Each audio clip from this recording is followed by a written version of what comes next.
एक कदम ईश्वर की ओर। निर्वाण प्रकरण उत्तरार्ध 116वां सर्ग। संग्राम, आकाश, वियोगी, पर्वतग्राम, पर्वत गुफा के मेघ और कौवों का वर्णन। अनुचरों ने कहा, महाराज, यहाँ पर युद्धरत सीमा प्रांत के राजाओं के अस्त्र शस्त्रों की राशियाँ चमचमा रही है। चतुरंगिणी सेना विलक्षण रीति से इधर उधर चल रही है। कृपा कर देखे महाराज, देखिए देखिए, अप्सराएं वीरों द्वारा संग्राम में अभिमुख मारे गए हजारों वीर योद्धाओं को चढ़ा बढ़ाकर विमानों द्वारा आकाश में जा रही है। रण में शत्रुओं का संकट उपस्थित होने पर बलवान विजेता से धर्म के बिना उसका वध शोभा नहीं देता, किंतु युवावस्था में धर्मयुक्त अर्थात विहित सूरत के समान धर्म से युक्त युद्ध ही शोभा देता है। लोगों के द्वारा अनिंदित लक्ष्मी, नियुक्त आरोग्य, धर्मयुक्त और दूसरे के लिए जीवन, ये ही जीवन के उत्तम फल है। लोक निंदित संपत्ति आदि जीवन के फल नहीं हैं। जो युद्ध में सामने आए हुए योद्धा को धर्म के अविरोध से योद्धा के अनुरूप मारता है, वही शूर स्वर्गगामी होता है, दूसरा नहीं।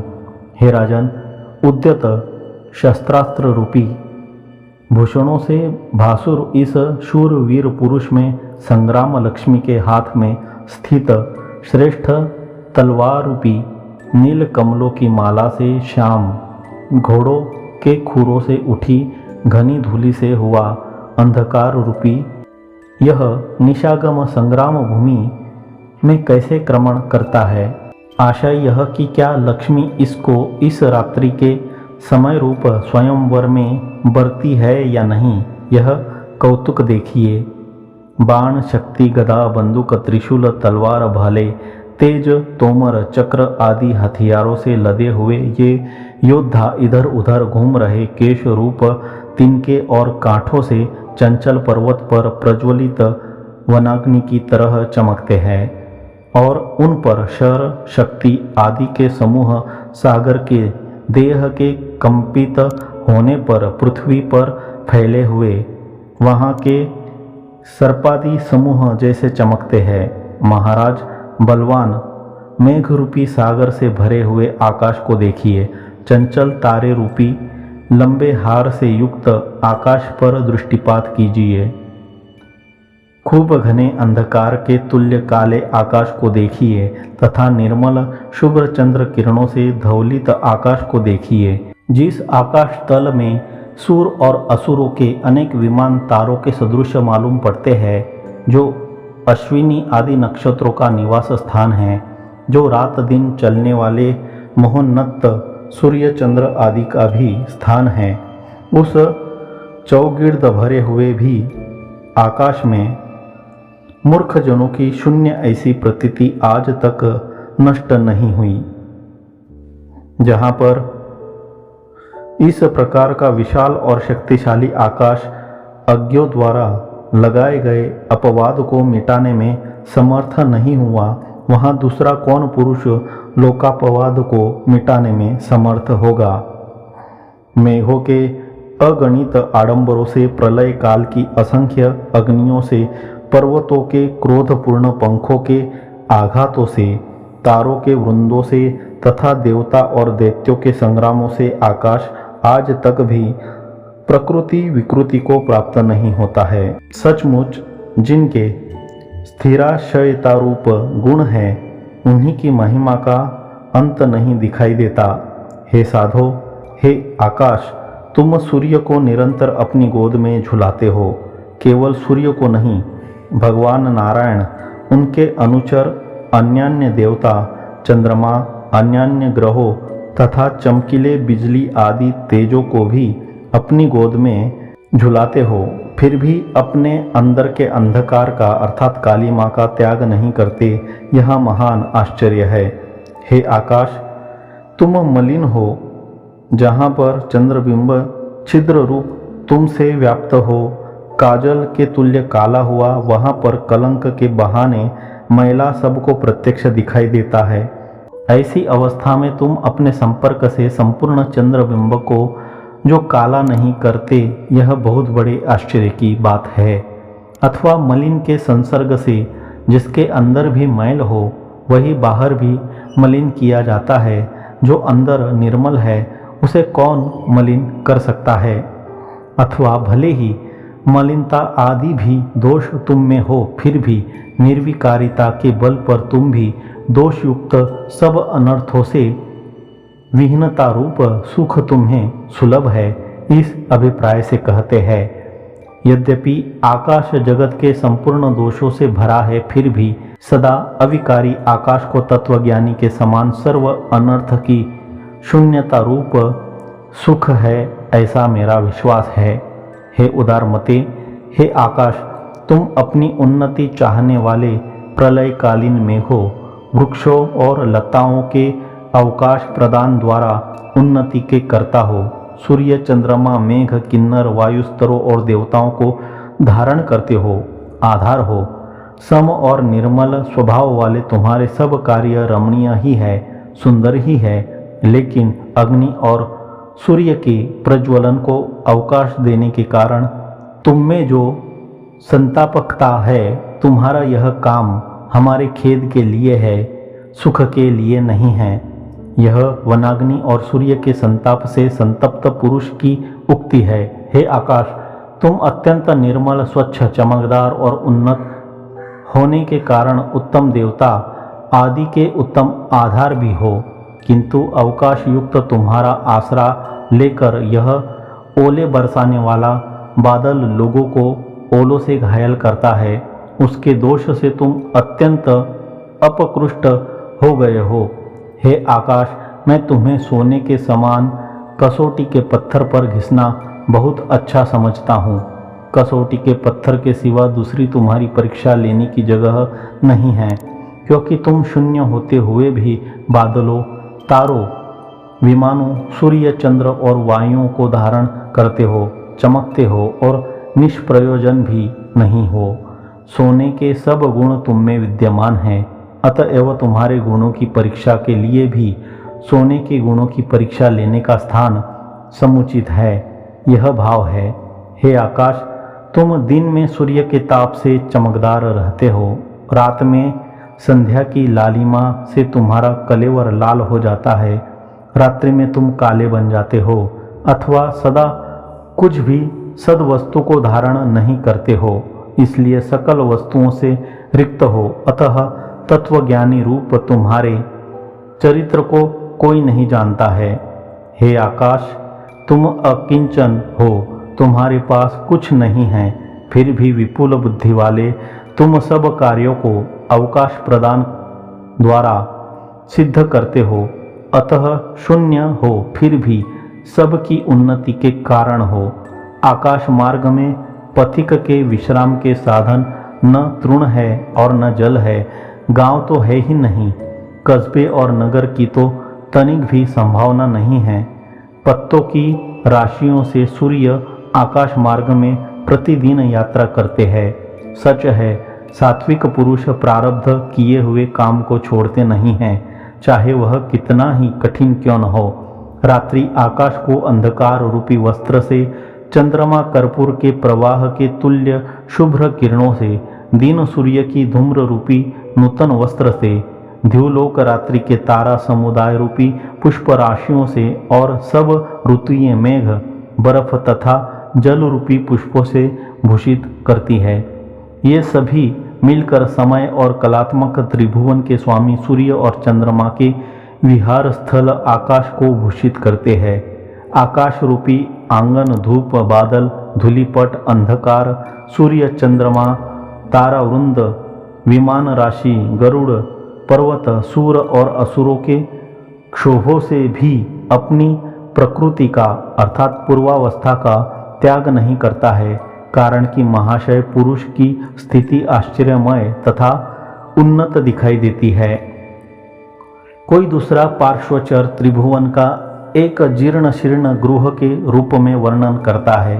देव, इस त्रिभुवन रूपी जीर्ण गृह को देखने की कृपा कीजिए, जो दिशा रूपी दीवारों पर खड़ा है। अंतरिक्ष लोक जिसकी छत है, भूमि जिसका निचला भाग है, मेघ नगर और पर्वत जिसके बड़े बड़े बर्तन आदि गृहोपकरण है, विद्याधर देवता तथा महान नाग जिसमें मकड़ी नाम के कीड़े हैं, एवं जो जरायुज, अंडज, स्वेदज और उद्विज, इन 4 प्रकार के प्राणी वर्ग रूपी चींटियों की बारात से भरा है। जैसे माली और मालिन पति पत्नी विकसित अर्थात फले फूले बाग की रक्षा करते हैं, वैसे ही इस प्रकार के इस त्रिभुवन रूपी भवन की काल और क्रिया रूपी पति पत्नी चिरकाल से रक्षा करते हैं। यद्यपि काल और क्रिया इसकी रक्षा नहीं करते, अपितु प्रतिदिन इसके नाश की ही आशंका करते हैं, तथापि यह आज तक नष्ट नहीं हुआ। नष्ट होता भी है तो प्रवाह से फिर उग जाता है, आहा नष्ट होता हुआ भी नष्ट नहीं होता। यो विरुद्ध धर्मवान होने से यह इंद्रजाल के सदृश है। आकाश, वृक्ष आदि वृद्धिशील वस्तुओं की अधिक उन्नति को रोकता है, उन्हें बहुत ऊंचा नहीं बढ़ने देता। शंका, आकाश में कोई निरोधक व्यापार नहीं है, अतः वह निरोध का करता है ही नहीं, इसलिए उसमें विरुद्ध निरोध कर्तृत्व कैसे हो सकता है? उत्तर, यद्यपि आकाश अकर्ता ही है, तथापि महान आकाश में कर्तृता महिमा से ही उदित होती है, जिसमें लाखों जगत विलीन होते हैं और जिससे उत्पन्न होते हैं, उस आकाश को शून्य कहा जाता है। आकाश शून्यतावादी के ऐसे प्रौढ़ पांडित्य की बलिहारी है। आकाश में सब भूत विलीन होते हैं, आकाश से ही उत्पन्न होते हैं और आकाश में ही स्थिर रहते हैं। इसलिए जन्मांधस्य यतः यह शास्त्र सिद्ध ईश्वर लक्षण आकाश में ही दिखता है, इसलिए आकाश ही ईश्वर है। आकाश ईश्वर से भिन्न है, ऐसा भेद उन्मत्तता को प्राप्त अर्थात पागलवादी ने किया है। यदि अग्नि से चिंगारियों की तरह आकाश से ही जगत के जन्म, स्थिति और लय मानते हो, तो आकाश जड़ नहीं है, किंतु चिद्व्योम रूप मैं ही हूँ। मुझमें ही सब उत्पन्न हुआ है, मुझमें ही स्थित है और सब मुझमें ही लय को प्राप्त होता है। वह अद्वितीय ब्रह्म मैं हूँ। इस आशय की भगवती श्रुति से मैं ही ईश्वर हूँ, यो तटस्थ ईश्वर पक्ष खंडनार्थ है, ऐसा कोई तत्वज्ञानी वहाँ पर कहता है। जिसमें सृष्टियाँ अग्नि से उत्पन्न हुई चिंगारियों की नाई उत्पन्न होती है, नष्ट होती है, लीन होती है और आविर्भूत होती है, आदि मध्य और अंत शून्य एक निर्मल आकाश मैं ही हूँ। ईश्वर नाम का नैयायिकों का अभिमत तटस्थ कारण दूसरा नहीं है, जिसमें यह जगत भ्रांति का उदय और अस्त होता है। जो निस्सीम आकाश अपने शरीर में अशेष वस्तुओं को धारण करता है तथा त्रैलोक्य रूपी मणियों का विस्तृत आधार है, वह आकाश ही चिन्मय पर ब्रह्म रूप है, ऐसा मेरा विश्वास है। कोई पार्श्ववर्ती पर्वत पर विशेष कौतुक दिखलाता हुआ कहता है, पर्वत के शिखर पर वन भूमि में वनेचर सुंदर कामी पेड़ के रमणीय झुरमुट में जो गीत गाता है, नीचे मार्ग में चल रहा यह वियोगी पुरुष उस गीत को सुनकर सिंगार रसाकुल हो ऊपर देखता है। दूसरा अनुचर वैसा ही दूसरा कौतुक दिखाता हुआ कहता है, हे नाथ, पर्वत शिखर के ऊंचे पेड़ के कमल पुट सदृश निकुंज में वियोगवश दुखी उत्सुक विद्याधरों की स्त्री ने लंबी सांस लेकर रुंधे हुए कंठ से जो गीत गाया, उसके नीचे चल रहा राही उच्छ्वास पूर्वक उसे सुनकर झूले की नाई झूल रही चंचल बुद्धि से न आगे जाता है और न उसके अनुगामी ही उसे बुलाते हैं। यह बड़ा आश्चर्य है।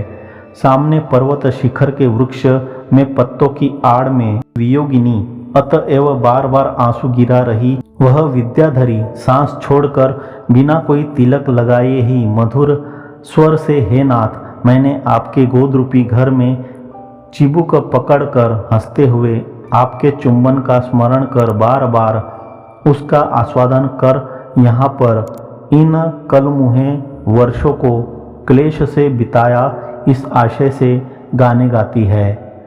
क्यों वह वहीं पर बैठी है, ऐसी आशंका होने पर कहता है। इसके युवक सुंदर पति को अर्थात विद्याधर को मुनि ने किसी अपराधवश शाप से 12 वर्ष तक के लिए वृक्ष बना दिया है। उन्हीं वर्षों को गिन रही यह यहीं पर बैठी है, उत्कंठित होकर उसी अपने पति रूप वृक्ष के आश्रित होकर गाती है। हे राजन, मार्ग में वियोगी पथिकों के मुंह से यह खबर मुझे मिली है। हे राजन, हमारा यहाँ आना और हमारा दर्शन होना, यही मुनि ने इसके शापांत की अवधि की थी। देखिए, यह वृक्षभूत विद्याधर हम लोगों के दर्शन से ही शाप मुक्त हो गया है। अतः वृक्षता का त्याग कर युवती विद्याधरी का शाखाओं के बहाने उन्हीं बाहुओं से खूब आलिंगन करता है। खिले हुए फूल ही उसके हास बन गए हैं। दूसरा अनुचर पर्वतों का वर्णन करता है।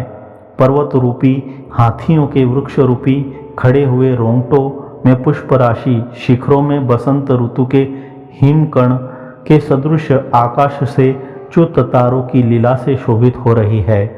आहा, पुष्प रूपी शुभ्र वस्त्र ओढ़ी हुई कावेरी बड़ी भली लगती है, जो मछलियों की तेज उछालों से फटी हुई जल लहरियों में खेल रही शब्दायमान कुररियों से भयंकर है, तथा जिसके तट और जलमय प्रदेश निशंक मृग कुल से भरे हैं।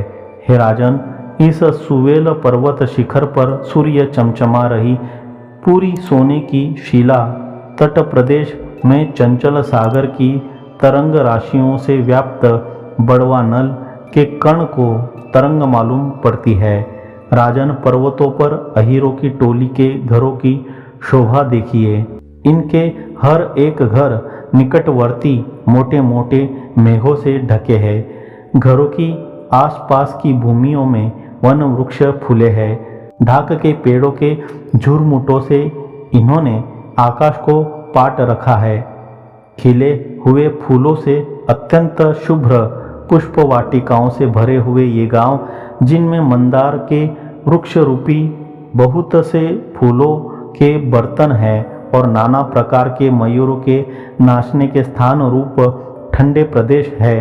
प्रपातों की अर्थात बड़े बड़े झरनों की जल राशियों के विलास ही जिनमें मयूरों के नाच के बाजे का काम करता है, एवं प्रतिध्वनियों से गूंज रही गुहाओं से पूर्ण जंगलों में जिनकी जनता गान गाती है, स्वर्ग से भी बढ़कर है। इस पर्वतीय ग्राम के झुंडों के बीच में तुरंत खिली हुई कलियों की पंखुड़ियों के अंदर छिपे गुंजन कर रहे मदोन्मत्त भंवरों के दर्शन से कामोद्रेक वाले पर्वत गुफा में रहने वाले पामर लोगों को जो आनंद प्राप्त होता है, वह श्रेष्ठ आनंद नंदनवन में विहार करने वाले देवताओं को भी सुलभ नहीं है, ऐसा मेरा विश्वास है। मृगों द्वारा झूलने के लिए झूला बनाई गई लताओं से हलचल वाले जंगल के अंदर गुफाओं में गा रही शबरियों के मुंहों पर सतृष्ण टकटकी लगाए हुए अतएव श्रृंगारिक चेष्टा वाले किरात सुंदर भोले भाले मृगों को शत्रु की तरह कैसे मारते हैं।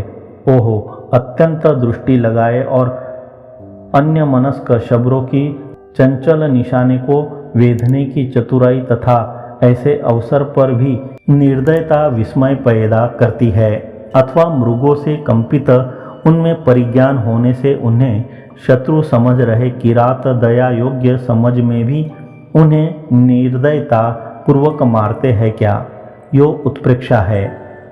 पर्वतराज के वनों के मध्य में स्थित ये गांव, जिन्होंने भांति भांति के फले हुए फूलों की राशियों से शीतलता, सुगंधी, पराग आदि सार को प्राप्त वायु के लता पत्रों के परिचालनों से पथिकों के अंगों को शीतलता पहुंचाई है, जिनमें जल के गुण शीतलता से प्रख्यात, वायुओं के प्रसार से जलाशयों में लहरियां तैर रही है, सुगंध के गुण की अधिकता से चंद्रमंडल को जीत रहे हैं। चंद्रमंडलस्थ देवताओं की अपेक्षा ग्रामवासियों को अधिक सुख है, यह भाव है। स्वर्गस्थ चंद्रनगर के उपवनों के भाग जैसे ये मनमोहक पर्वतीय गांव, जिनमें झरनों का जल अविरत कलकल ध्वनि कर रहा है, चौगिर्द ताड़ के पेड़ खिले हैं, जिनका आकाश स्वाभाविक उल्लास से युक्त और पल्लवों से लदी हुई लताओं के वितानों से आच्छन्न है, और जिनमें आसपास के ऊंचे ऊंचे साल के पेड़ों पर मेघमंडल लटका है, चंद्रामृत को चुआने वाले अश्वत्थ से युक्त ब्रह्मलोक को मात करते हैं। ये पर्वत ग्राम, जिनमें बिजली वेष्टित गंभीर गर्जन तर्जन वाले निकटवर्ती बादलों के गर्जन से नाच रहे मयूरों के अभिनव नृत्यों से बिखरे हुए मयूरों के झुंडों के नए नए मोर पंखों से चंद्र रूपी मणि राशियां उड़ी है, दिव्य बनकर ब्रह्मलोक को अपने सन्मुख फीका बना रहे हैं।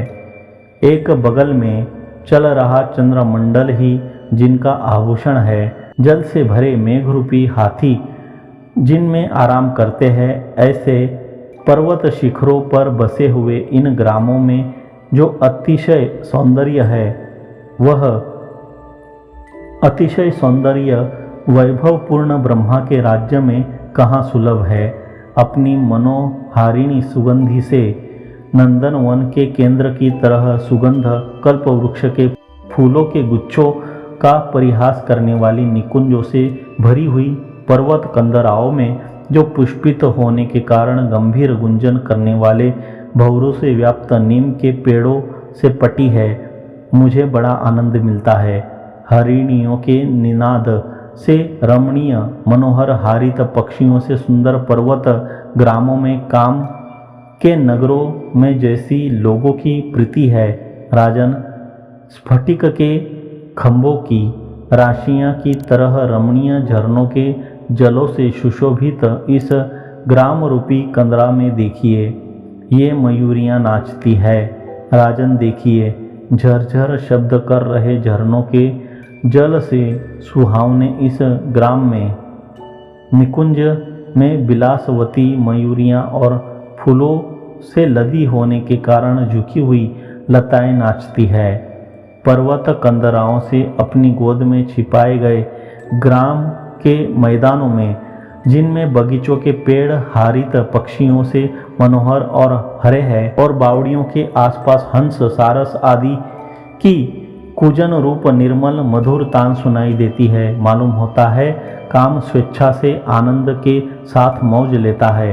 हे श्रीमानों के स्वभाव के समान महा उदार स्वभाव वाले, हे महाशय, हे संताप हारिन, अत्यंत उन्नत और गंभीर आकृति वाले, हे मेघ, तुम पर्वतों के शिरोभूषण हो और खेत पवन आदि की समृद्धि के कारणभूत जल के एकमात्र आश्रय हो। यों हजारों गुण तुम में है, फिर भी हर्ष से बरस रहे तुमने जो अपात्रभूत उसर प्रदेश, ताल तलैया, कंटीले पेड़ आदि में सुंदर उपजाऊ खेतों के समान जल विभाग का क्रम अपनाया है। यह तुम्हारा सत असत पात्र का अपरिज्ञान सज्जनों के मन को कांटे की तरह बेधता है। यदि तुम्हारे ऐसे सुपात्रों के उत्कृष्ट गुणों का आदर न करेंगे तो कौन करेगा। अर्थात यहाँ से लय कर प्रायः सर्ग की समाप्ति तक के सब श्लोक अन्योक्ति से भरे हैं। मेघ के बहाने किसी दानी महाशय के प्रति भी जो पात्र अपात्र का विचार नहीं रखता है, यह उक्ति लागू होती है। हे मेघ, तुम नित्य समुद्र, गंगा आदि सुतीर्थों की जलराशि से स्नान करते हो। ऊंचे स्थान पर बैठकर सब जीवों को जल देते हो, शुद्ध होकर मुनियों का सा व्रत लेकर वन भूमि में निवास करते हो एवं शरत काल में यद्यपि तुम खाली हो जाते हो फिर भी तुम्हारे शरीर पर अति उत्कृष्ट धवल कांति ही शोभा पाती है। यों सर्वथा श्रेष्ठ होने पर भी तुम जलदान के लिए उठकर जो बिजली और अग्नि के साथ कटु शब्द करते हो, यह तुम्हारा आचरण कैसा है? सर्वथा अनुचित है। अनुचित स्थान पर पड़ी हुई सुंदर वस्तु भी असुंदर हो जाती है। दुष्ट मेघ रूप अयोग्य स्थान को पाकर स्वच्छ मधुर जल भी काला और क्षार हो जाता है। आहा, मेघ ने जल बरसाया, आहा, जल से पृथ्वी आप्लावित हो गई। आहा, जैसे धनाढ्य पुरुष अपने दीनहीन मित्र को धन दौलत से पुष्ट करते हैं, वैसे ही जलों ने भूमि में मुरझाए हुए धान आदि को पुष्ट किया है। कोई पार्श्वचर, दया, उदारता आदि गुणों के वर्णन के सिलसिले में उनसे विपरीत निर्दयता, अनुदारता आदि दुर्गुणों से युक्त मूर्खों की कुत्ते के गुणों से अदला बदली के संदेह प्रदर्शन द्वारा निंदा करता है। निर्दयता, अस्थिरता, अशुद्धता, गलियों में मारे मारे फिरना, सर्वथा निंदता आदि दुर्गुण कुत्तों से मूर्खों ने सीखे या मूर्खों से ही कुत्ते ने लिए, इसका मुझे संदेह है, निश्चय नहीं है।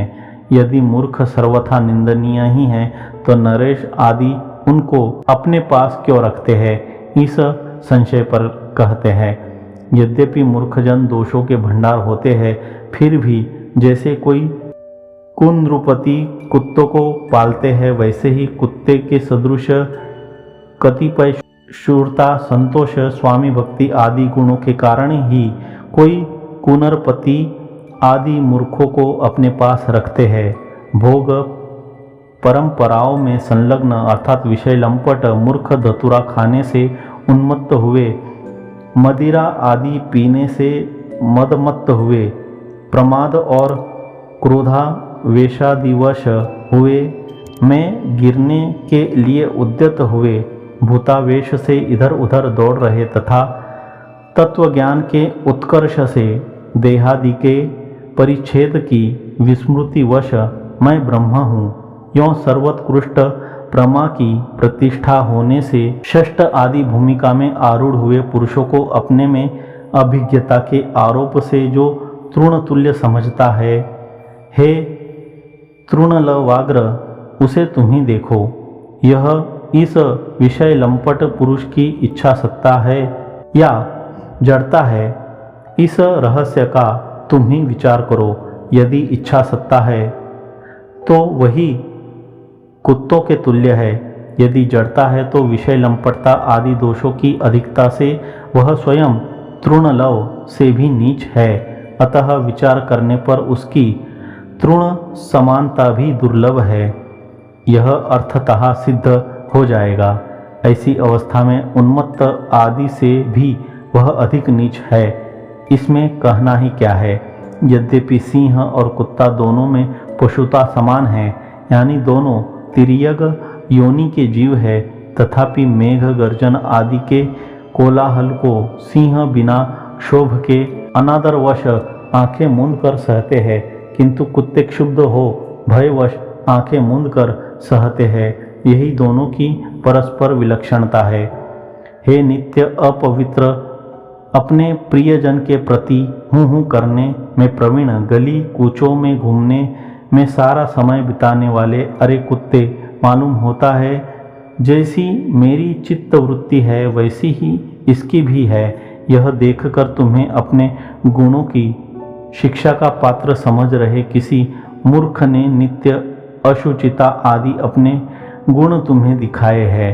ऐसी परिस्थिति में शिष्य की अपेक्षा गुरु में गुण की अधिकता दर्शन उपपन्न होता है।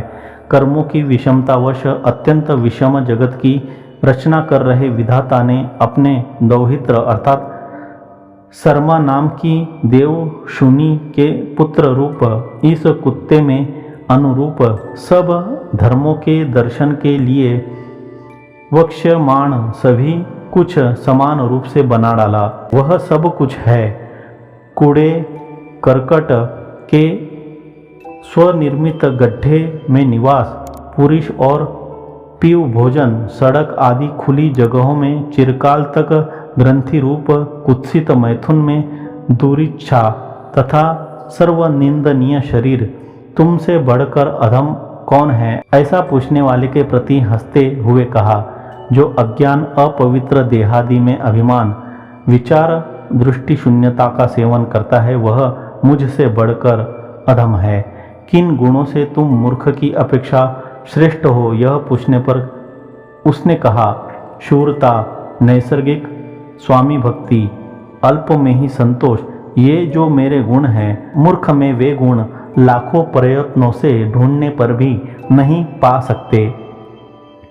कुत्ता सदा अपवित्र वस्तु खाता है, अति अपवित्र विष्ठा के ढेर में ही खेलता है। बेचारे जीवित नेऊर, चूहे आदि को भाग्यवश पाकर बड़े चाव से खा डालता है। निर्बल बकरी, बछड़े आदि को बिना किसी अपराध के काट खाता है।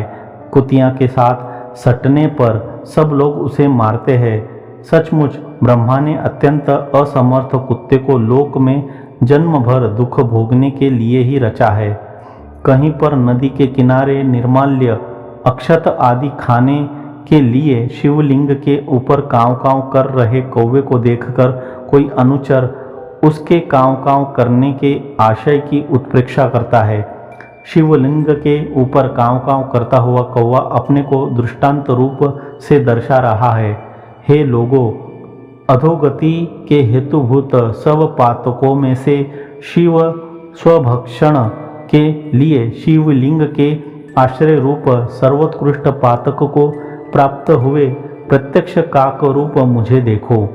दूसरा अनुचर तालाब में कांव कांव करते हुए घूम रहे कौवे के प्रति कहता है, अरे निंद कौवे, अरे अपनी कर्णकटु कांव कांव से हंस सारस आदि के सुगुणों को मटियामेट करने वाले, तालाब में कीचड़ में घूमता हुआ तू सुंदर भ्रमरों की गुंजार को अपनी कर्णकटु कांव कांव से जो तिरोहित करता है, इससे मेरे सिर पर शल्य की सी वेदना पैदा होती है। अपने मित्र के प्रति कोई कहता है, कौवा नाना प्रकार की अपवित्र वस्तुओं को खाता है, मृणाल की डंडी को जो प्राप्त है छोड़ देता है। इस विषय में आपको आश्चर्य नहीं करना चाहिए, क्योंकि व्यसन होने के कारण खूब आदत पड़ी रहती है तो निंदनीय वस्तु भी बड़ी स्वादिष्ट लगती है, जैसे कि लहसुन मिश्रित खटाई निंदित वस्तुएं अभ्यस्त लोगों को अच्छी लगती है। विविध वन पुष्पों के केसर से धवल देह वाले कौवे को लोगों ने हंस समझा। बाद में जब उसे सड़े पड़े कीड़े मकोड़े निकलते देखा, तब जाना कि यह कौवा है। समान रंग के अर्थात एक से पंख वाली कोयलों में हिले मिले कौवे को कौन पहचानता, यदि वह स्वयं कांव कांव न कर बैठता। महाअरण्य की मिट्टी की बनी पुरानी दीवार के ऊपर बैठा हुआ यह कौवा जैसे रात्रि के समय लोगों के सो जाने पर चोर श्मशान वृक्ष पर चढ़कर दसों दिशाओं की ओर झांकता है, वैसे ही चारों ओर देखता है। वेग से उड़ रहे या कलियों के आसपास मंडरा रहे सारसों द्वारा चट चट खिल रहे कमलों के मकरंद से अर्थात पुष्परस से मनोहर इस तालाब में कौवा कैसे क्रीड़ा करता है, जिसके कंधे कूड़े करकट की उड़ रही धूली से धूमेल है, उसका यहाँ क्रीड़ा करना अनुचित है, यह भाव है। हे राजन, खिले हुए कमलों के आकार स्वानुरूप स्थान रूप सरोवर में तैर रहे राजहंसों के साथ थप्पड़ खाने योग्य कुरूप मुँह वाला पिशाच तुल्य यह कौवा अर्थात जिस सुंदर सरोवर में राजहंस विहार करते हैं, उसमें विहार के अयोग्य यह काला कलुटा कौवा इस कीचड़पूर्ण तलैया में घुसकर राजहंसों की नकल उतारने के लिए विविध लीलाएं करता है। यह बड़े खेद की बात है, कृपया देखिए।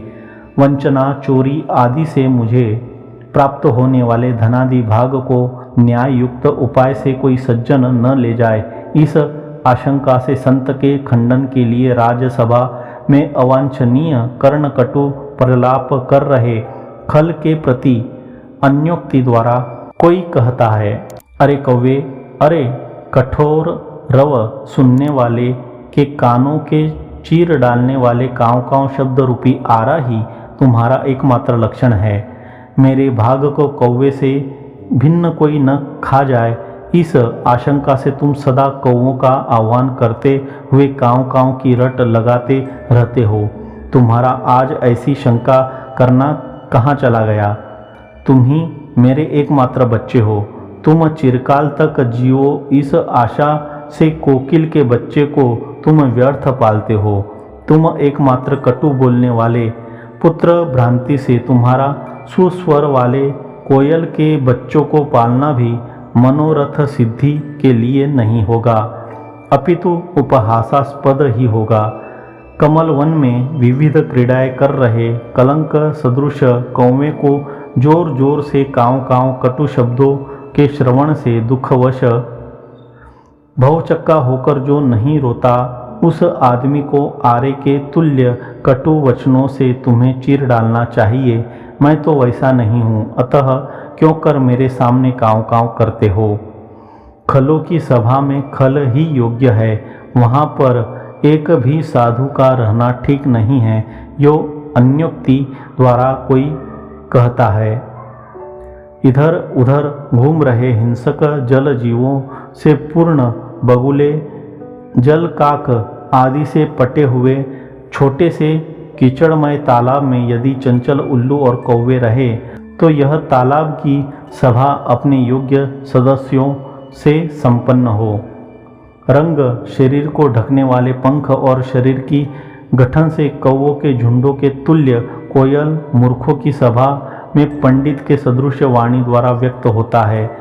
फूलों की लता कोकिल के धीरे धीरे फूलों की पंखुड़ियों के छेदन को भले सहन कर सकती है, किंतु चील, गीध, जलकाक, बगुला, मुर्गा और कौवे के छेदन को कदापि नहीं सह सकती।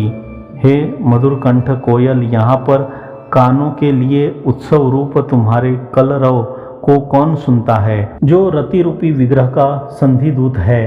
क्योंकि यहाँ नीम के झुरमुट में उल्लुओं के साथ सदा कलह करने वाले कौवों ने काँव काँव के कोलाहल से सबके कान बहरे कर दिए हैं।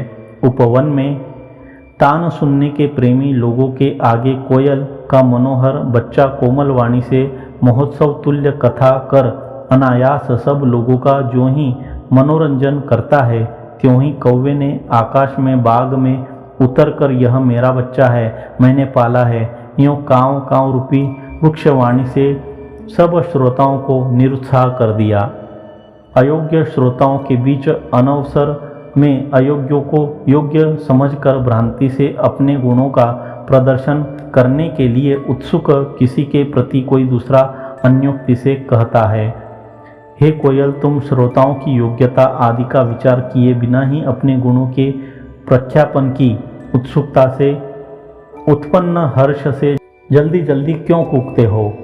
गले रूपी कोटर से हर्षवश हो रहे कुहकने के उल्लास को अपने अंदर प्रवेश करा दो, मौन हो जाओ। यह गुणों के प्रख्यापन का अवसर है और ये श्रोता की योग्यता रखते हैं, ऐसी भ्रांति तुम्हें न होनी चाहिए। यह फूलों की बहार से पटा हुआ वसंत ऋतु का उन्मेष नहीं है, किंतु हेमंत ने इन पेड़ों को पाले की वर्षा से सुखा डाला है। इनके बीच तुम्हारी वाणी सफल न होगी। रंग बिरंगे के नए नए अंकुरों से भरे हुए चैत्र के महीने में जो वियोगिनी नायिका है, वह कहती है, हे नित्य प्रशंसनीय आकृति वाले, हे कुहक रहे कोयल, यह चैत्र महीना किसका है? इस तरह के मेरे प्रश्न के उत्तर में तुमने अपने मधुर स्वर से जो मीठी वाणी की है, खेद है, यह दुखदाई का अर्थात मेरा वसंत नहीं है, किंतु अपनी सहचरी के साथ गा रहे तुम्हारा ही वसंत है। ऐसी परिस्थिति में तुम्हें मम मम अर्थात मेरा मेरा कहना चाहिए। तव तव इस तरह का तुम्हारा असत्य वचन मुझे पीड़ित करने के लिए ही है। कौवों के झुंड में मौन, चेष्टा, पंखादि चालन रूप व्यवहार, वर्ण, रंग और आकार एक सा होने पर भी यह कांति से मनोहर कोयल है, कौवा नहीं है। यो कोयल मूर्ख लोगों के बीच में पंडित की तरह दूर से पहचाना जाता है।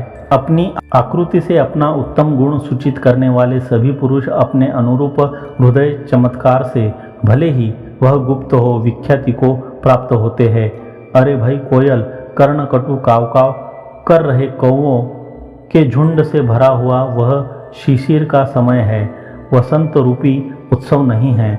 इस समय कुहकने से उत्तम गुण अर्थात प्रशंसा रूप गुण प्राप्त नहीं होता, अतः कुहकने की आवश्यकता नहीं है। कहीं विशाल वृक्ष के खोखले में जो गिरे हुए पत्तों से ढका है, चुपचाप बैठे रहो। यह कोयल का बच्चा अपनी कौवी माता को छोड़कर जो चला गया वह एक आश्चर्य है। उसके बाद यह कौवी माँ इस कोयल बच्चों को चोंच और पंजों से घायल करती है, यह दूसरा आश्चर्य है। यो क्षण भर जब मैं सोचने लगा हूँ तब तक कोयल का बच्चा भी उत्साह से अपनी माँ के सदृश बढ़ने के लिए तत्पर हो गया, यह तीसरा आश्चर्य है। सचमुच भाग्यवान पुरुष जिस दिशा को आता है वही दिशा उसकी महिमा बढ़ाती है। 116वां सर्ग समाप्त।